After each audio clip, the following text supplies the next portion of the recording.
इस वीडियो में बात करेंगे how to start social media marketing for business. अगर आपका खुद का बिजनेस है या फिर आप एजेंसी रन करते हैं या फिर दूसरे बिजनेसेस के लिए सर्विस प्रोवाइड करते हैं, सोशल मीडिया मार्केटिंग कैसे स्टार्ट कर सकते हैं। इस वीडियो के अंदर स्टेप बाय स्टेप मैं बताऊंगा आपको कि स्टार्टिंग से लेकर के एंड तक का क्या प्रोसीजर होता है। एक ब्रीफ ओवरव्यू दूंगा। सारी चीज़ें मैं नहीं बता सकता हूँ इसमें, मैं पहले ही आपको डिस्क्लोज कर देता हूँ आपके सामने, क्योंकि सोशल मीडिया मार्केटिंग एक बहुत ही वास्ट फील्ड है और इसमें बहुत सारी चीज़ें इन्वॉल्व होती हैं। लेकिन मैं कंप्लीट ओवरव्यू दे दूंगा कि आपको क्या चीज़ सीखनी है और आपको क्या क्या चीज़ें ध्यान में रखनी है स्टार्ट से लेकर के फिनिश लाइन तक।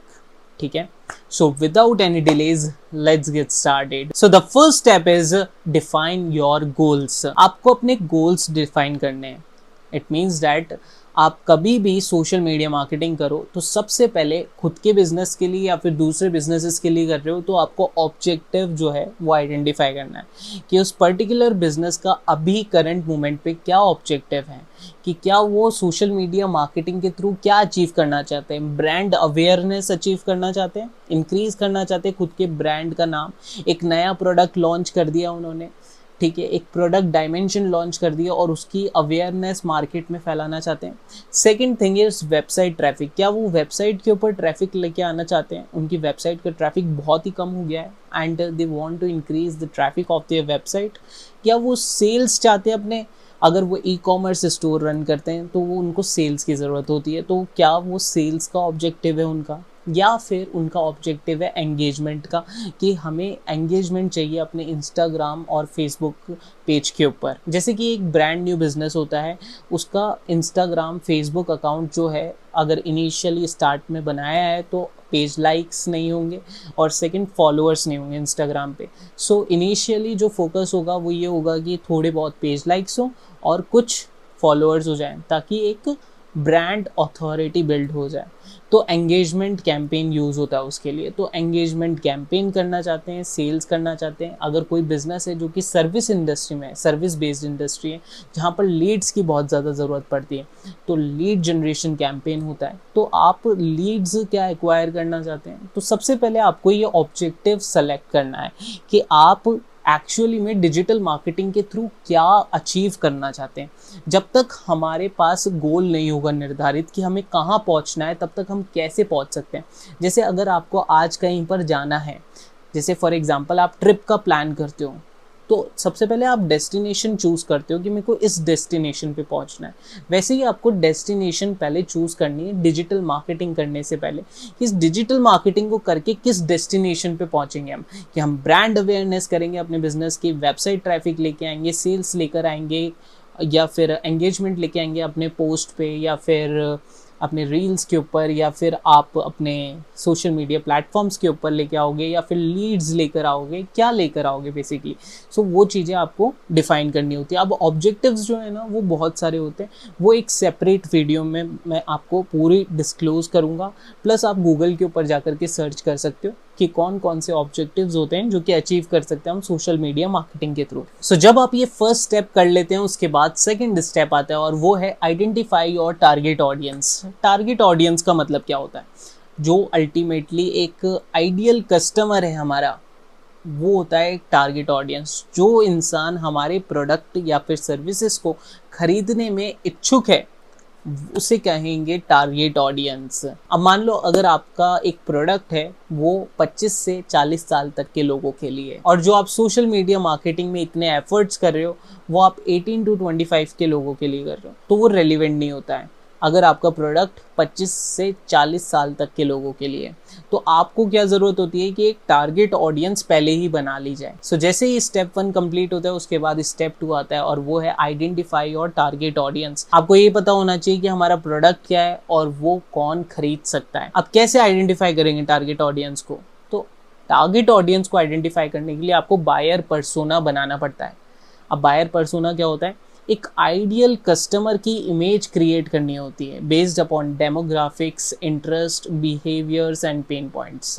अब पूरी इस वीडियो में मैं आपको एक एक चीज़ समझाऊंगा नहीं कि ये पर्टिकुलर है, मैं आपको एक रोड मैप दे रहा हूँ इसमें। तो आपको ये ध्यान में रखना है कि इन चीज़ों के थ्रू कर सकते हैं। अब उसके बाद आपको फर्दर इस वीडियो के ख़त्म होने के बाद रिसर्च करनी है, और अगर मैं इनके ऊपर इन फ्यूचर में वीडियो बनाता हूँ तो मैं लिंक डिस्क्रिप्शन बॉक्स में डाल दूँगा, आप देख सकते हो उस चीज़ को भी। तो जब आप फर्स्ट स्टेप कंप्लीट करते हो उसके बाद टारगेट ऑडियंस बनानी होती है, और टारगेट ऑडियंस आप बनाते हो बायर पर्सोना क्रिएट करके, एक अपने आइडियल कस्टमर की पेपर के ऊपर इमेज क्रिएट करते हो based upon demographics, behaviours and interest and उनके पेन पॉइंट्स क्या हैं उनसे रिलेटेड। जब आप ये कर लेते हो उसके बाद आपको रिसर्च करनी होती है उनकी ऑनलाइन हैबिट्स, जिस सोशल मीडिया पे टाइम स्पेंड कर रहे हैं उस पे एक्चुअली में वो कहाँ पर स्पेंड कर रहे हैं अपना टाइम। जैसे वो रील्स देख रहे हैं, पोस्ट देख रहे हैं, स्टोरीज देख रहे हैं, लोगों की क्या कर रहे हैं। एंड सेकंड थिंग आपको ये पता करनी होती है कि वो किस टाइप का कंटेंट कंज्यूम कर रहे हैं, whether they consume photo content और whether they consume video content. आपको ये देखना होता है, क्या वो लॉन्ग फॉर्म वीडियोस देख रहे हैं या फिर वो शॉर्ट्स देख रहे हैं, रील्स देख रहे हैं, ये आपको आइडेंटिफाई करना होता है, रिसर्च करना होता है। जब आप ये सेकंड स्टेप कर लेंगे उसके बाद आपको थर्ड स्टेप पे आना है, और वो है कि एक प्लेटफॉर्म चूज़ करना है। Choose your social media platform.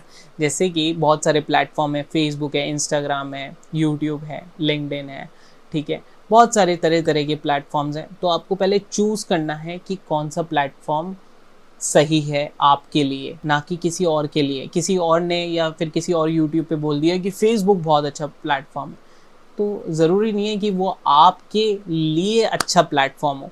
तो वो कैसे चूज़ कर सकते हो बेस्ट प्लेटफॉर्म? आपको सबसे पहले कंसिडर करना है कि आपकी ऑडियंस कहाँ पर है। आपकी ऑडियंस मान लो फेसबुक पे है, सो जैसे कि एजेड लोग जो हैं वो ज़्यादातर फेसबुक यूज़ करते हैं, इंस्टाग्राम पे नहीं है। एंड इंस्टाग्राम जो है वो यंग ऑडियंस बहुत ज़्यादा यूज़ करती है। तो अगर मान लो आपका प्रोडक्ट है और वो एजेड पीपल के लिए है, तो आपका जो बेस्ट प्लेटफॉर्म हो सकता है वो है फेसबुक। अगर आपका मान लो प्रोडक्ट है वो यंग लोगों के लिए, जैसे 18 टू 25 ईयर्स तक के लोगों के लिए, तो आप प्लेटफॉर्म चूज़ कर सकते हो इंस्टाग्राम, क्योंकि वहाँ पर आपकी ऑडियंस है। तो आपको ये चूज़ करना पड़ेगा कि आपकी ऑडियंस कहाँ पर एक्टिव है सबसे ज़्यादा, फिर उस प्लेटफॉर्म को चूज़ करना पड़ेगा। तो एक तरीका है ऑडियंस को देख करके, और दूसरा तरीका है कि अपने खुद की कैपेबिलिटीज़ को देख करके कि आपको किस प्लेटफॉर्म के बारे में सबसे ज़्यादा नॉलेज है और आपकी टीम को किस प्लेटफॉर्म की ज़्यादा नॉलेज है।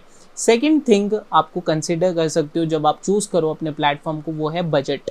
कि आपके पास कितना पैसा है, कितना बजट है स्पेंड करने के लिए उस पर्टिकुलर प्लेटफॉर्म के ऊपर। अब हर एक प्लेटफॉर्म की अपनी अपनी एक अलग बजट होता है, एक अलग कॉस्ट होती है लोगों तक रीच करने की।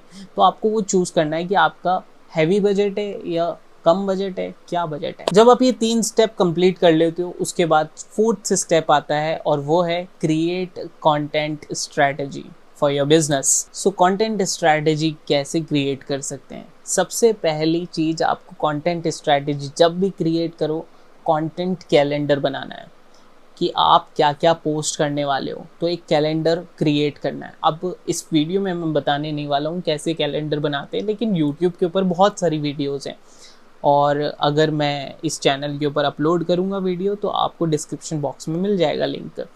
बाकी कंटेंट कैलेंडर जो है वो बनाना पड़ता है, ठीक है। तो create a content calendar first when you create a content strategy in just the fourth step में जो बता रखा है हमने कि कंटेंट स्ट्रेटजी जो है वो बनानी है, और उसको बनाने के लिए सबसे पहले बनाना होता है कंटेंट कैलेंडर। जब आपका कंटेंट कैलेंडर बन जाता है उसके बाद आपको क्रिएट करना है डिफरेंट काइंड ऑफ कंटेंट को। कौन कौन से काइंड्स होते हैं? इमेजेस हो गई, टेक्स्ट हो गए, वीडियो फॉर्मेट्स हो गए, एक्सेट्रा, ठीक है। तो आपको क्रिएट करना है मल्टीपल काइंड्स ऑफ फॉर्मेट में कंटेंट, और फिर उसके बाद क्या करना है, उसे पोस्ट करना है, पब्लिश करना है उन पर्टिकुलर प्लेटफॉर्म्स के ऊपर। बेसिकली डिस्ट्रीब्यूट करना है जो भी कंटेंट आपने बनाया है, और उसे ऑप्टिमाइज़ करना है। कैसे ऑप्टिमाइज़ करोगे? कीवर्ड्स के थ्रू। ताकि आपकी टारगेट ऑडियंस तक वो पहुंच पाए और आपकी टारगेट ऑडियंस एंगेज हो पाए। सो जब आप ये 4th स्टेप कंप्लीट कर लोगे, उसके बाद 5th स्टेप पे आते हैं और वो है ऑप्टिमाइज योर प्रोफाइल्स। सो इस स्टेप में आपको सोशल मीडिया प्रोफाइल्स को ऑप्टिमाइज करना है। अब ऑप्टिमाइज कैसे कर सकते हो? तो सबसे पहली चीज़ है कि अपनी जितनी भी रेलिवेंट इन्फॉर्मेशन है वो मेंशन करना अपनी सोशल मीडिया प्रोफाइल्स के ऊपर, जैसे कि आपकी बायो कंप्लीट करना, second is website link attach करना और कॉन्टैक्ट डिटेल्स जो है वो मेंशन करना। जब आप ये कर लोगे, उसके बाद सेकंड थिंग आपको करनी है आपकी प्रोफाइल फ़ोटो और कवर फ़ोटो उसे मैनेज करना है, उसे अच्छा बनाना है। जैसे फेसबुक पेजेस में क्या होता है कि प्रोफाइल पिक्चर होती है और कवर पिक्चर होती है, तो उसे ऑप्टिमाइज़ करना, उसे क्रिएट करना और वो आई कैचिंग होनी चाहिए, मतलब आंखों में ऐसे ब्राइट कलर्स होने चाहिए जो कि अट्रैक्ट करें। सो वो चीज़ आपको करनी है। अब वो कैसे करते हैं, वो बहुत सारा लॉट ऑफ डिफरेंट कॉन्सेप्ट है, मैं एक ओवरव्यू दे रहा हूँ आपको। सो जब आप ये कर लेते हो, उसके बाद आपको कॉल टू एक्शन बटन भी अपनी सोशल मीडिया प्रोफाइल्स पे लगाना है ताकि आप ऑप्टिमाइज कर सको। कॉल टू एक्शन बटन में क्या होगा, कॉल नाउ हो गया, शॉप नाउ हो गया, विजिटिंग वेबसाइट हो गया, तो आपको वो चूज करने हैं और उनको अपनी सोशल मीडिया प्रोफाइल्स के ऊपर लगाना है। नाउ जब आप ये 5th स्टेप कंप्लीट कर लोगे, अपनी प्रोफाइल को ऑप्टिमाइज कर लोगे, उसके बाद हम आते हैं 6th स्टेप पे और वो है कि आपको एंगेज करना है अपनी ऑडियंस के साथ। सो कैसे कर सकते हो आप अपनी ऑडियंस के साथ एंगेजमेंट इंक्रीज? सबसे पहले आप उनके कमेंट्स पे रिप्लाई दीजिए और उनका जो भी मैसेजेस आते हैं उनकी तरफ से उसके ऊपर रिप्लाई दीजिए। जब आप ये करेंगे तो एंगेजमेंट ऑब्वियसली बात है कि बढ़ेगा। सेकंड थिंग है कि आप ग्रुप डिस्कशंस होते हैं, आपकी नीश के अकॉर्डिंग बहुत सारे ग्रुप्स होंगे क्रिएटेड, तो आप पार्टिसिपेट करिए उनमें। थर्ड इज आप रन करिए कॉन्टेस्ट एंड गिव अवेज दीजिए। जैसे कि आपने बहुत सारे यूट्यूब चैनल पे भी देखा होगा, यूट्यूब वीडियोस में भी देखा होगा, बहुत सारे क्रिएटर्स जो हैं वो गिव अवेज करते हैं। कोई बुक्स का करता है, कोई कोर्सेज के गिव अवेज करते हैं, कोई मल्टीपल अदर चीज़ों के गिव अवेज करते हैं। तो इससे क्या होता है, एंगेजमेंट क्रिएट होता है आपकी ऑडियंस के साथ। सो 6th step is engage with your audience. Now here comes the 7th step and the most important one, and that is measure and analyze your results। अब आपको जो भी आपने मेहनत करी है 6 स्टेप में, अब उसे आपको मेजर करना है, एनालाइज करना है, आपके रिजल्ट्स को देखना है बेसिकली कि क्या आया है। सो मेजर या फिर एनालाइज करने के लिए अपने रिजल्ट्स को आप क्या क्या कर सकते हो? सबसे पहला है ट्रैक की मैट्रिक्स। जो आपके मैट्रिक्स हैं, इंपॉर्टेंट मैट्रिक्स, जैसे फॉलोअर्स हो गए, एंगेजमेंट रेट हो गया, वेबसाइट ट्रैफिक हो गया, या फिर आपके कन्वर्जन्स हो गए, तो ये की मैट्रिक्स होते हैं, इसे आपको देखना होता है, ट्रैक करना स्टार्ट कर दो इनको। सेकेंड थिंग आप क्या कर सकते हो, एनालिटिक्स टूल्स यूज़ कर सकते हो, जैसे कि गूगल एनालिटिक्स। तो गूगल एनालिटिक्स को क्या कर दो, अपने वेबसाइट के साथ लिंक कर दो, सोशल मीडिया के साथ लिंक कर दो और एनालिटिक्स टूल को यूज़ करो और एनालाइज करो कि क्या क्या रिजल्ट्स आ रहे हैं आपको, कितने कन्वर्जन्स आए, कितने आपको एंगेजमेंट आया अपने पेजेस के ऊपर, प्रोफाइल्स के ऊपर, और कितना आपका वेबसाइट ट्रैफिक इंक्रीज़ हुआ। तो वो सारी चीज़ें आप गूगल एनालिटिक्स या फिर और भी सोशल मीडिया एनालिटिक्स टूल्स के थ्रू मेजर कर सकते हो। एंड जब आप ये कर लेते हो, उसके बाद आपको डेटा ड्रिवन डिसीजंस लेने हैं। What is data driven decisions? जब आपने एनालाइज करा अपने रिजल्ट्स को, ट्रैक करा की मैट्रिक्स को, यूज़ करा एनालिटिक्स टूल्स को, तो आपको पता चला कि आपको क्या करना है, कहाँ प्रॉब्लम आ रही है, कहाँ नहीं आ रही है। तो जहाँ प्रॉब्लम आ रही है वहाँ सुधार करना है।